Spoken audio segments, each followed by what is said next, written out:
Scores of people, including artists, are expected to take part in today's march in Durban against the artwork depicting President Jacob Zuma with exposed private parts.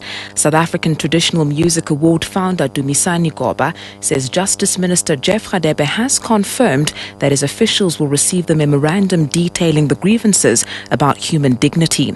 The march commences at King Dinizulu Gardens and is expected to end at the City Hall later this afternoon. We'll hand over our memorandum to the Justice Department. Basically, we are saying the Justice Department must enforce and emphasize the issue of human dignity. As we know that the recent portrait about the President Jacob Zuma is very disgusting and is very disrespectful.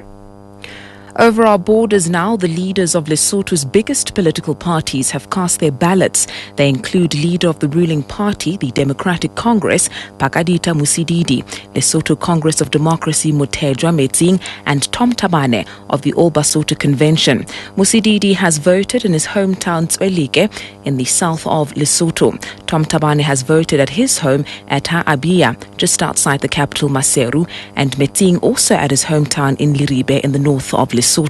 So far, observer missions say they are satisfied with the voting process.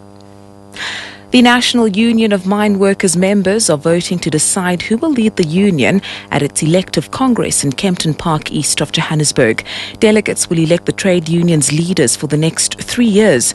The race for leadership has triggered a bitter rivalry between supporters of incumbent NUM General Secretary Frans Baleni and those of his deputy Oupa Komane. The build-up has also been dogged by allegations of dirty campaigning, bribery and illegal phone tapping. Senior political journalist Tula Sizwe Samalani filed this report. Supporters of both camps have been singing and dancing outside the venue as if to warm up for the electoral showdown at hand. Supporters of the current leadership, that includes General Secretary Frans Baleni, are confident.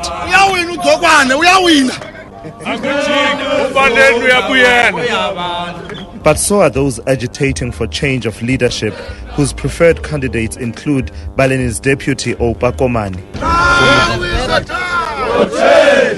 The decision now lies in the hands of 1,079 voting delegates from 11 regions.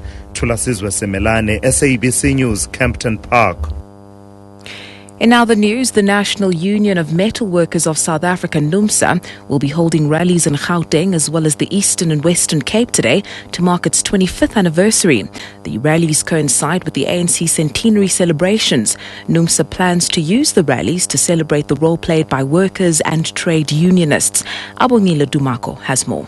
NUMSA says it's celebrating the work done by the ANC, which is committed to building a non-racial, non-sexist and a democratic South Africa, as highlighted in the Freedom Charter. The National Union of Metal Workers of South Africa will be celebrating its 25th anniversary. The rallies will be addressed by NUMSA President Cedric Gina and General Secretary Ivan Jim. The union has also made it clear that it's supporting COSATU on its stance regarding the youth wage subsidy. Abongile Dumako, SABC News, Johannesburg. Hundreds of community members, together with Hillbrow Police, are taking their fight against crime to the streets. They are hosting a crime prevention awareness campaign with the hope of reducing the high crime rate in the area.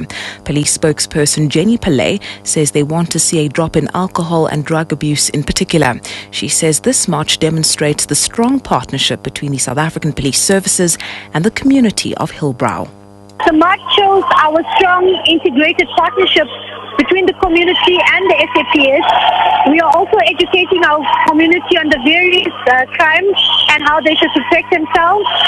And the march also shows our commitment and involvement in creating a safe and secure community for the members of the Hillbrow SAPS as well as the community. And finally, further afield, opposition activists in Syria have called on the United Nations and its observers to do more to protect civilians after what they said was a massacre in the town of Hula. Unverified video showed many children amongst the dead.